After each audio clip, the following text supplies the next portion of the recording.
Hari berbangkit.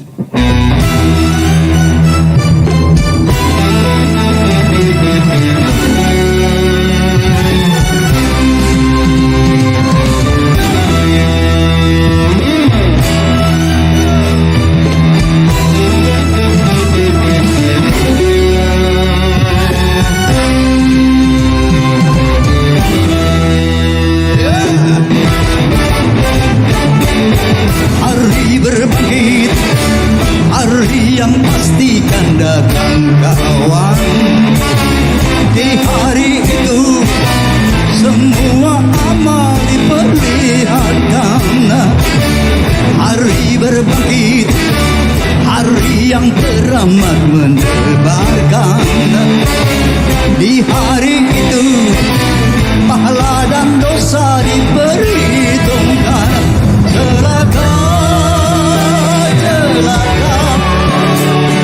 Bagi siapa yang suka mengingkarinya, celaka, celaka.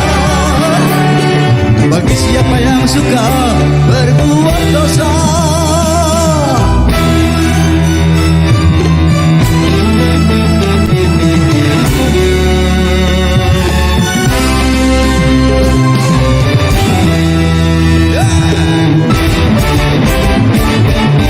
Di hari itu hiruk pikuk memecah telinga. Semua manusia gundah resah akan kesulitannya. Di hari itu sang ibu lari dari anaknya. Tak seorang pun yang dapat menolong sesamanya. Celaka,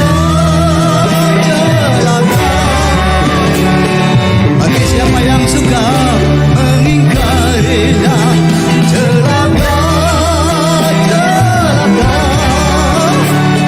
Bagi siapa yang suka berbuat dosa.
salam.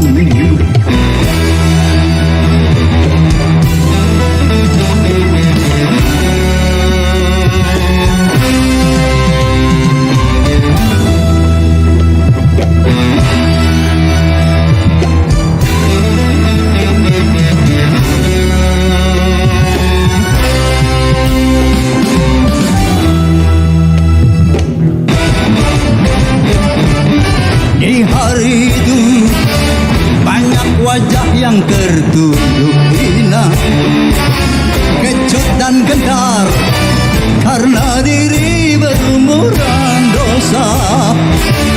Di hari itu tak berguna harta dan jabatan, dan tak berlaku segala macam bentuk kerusakan.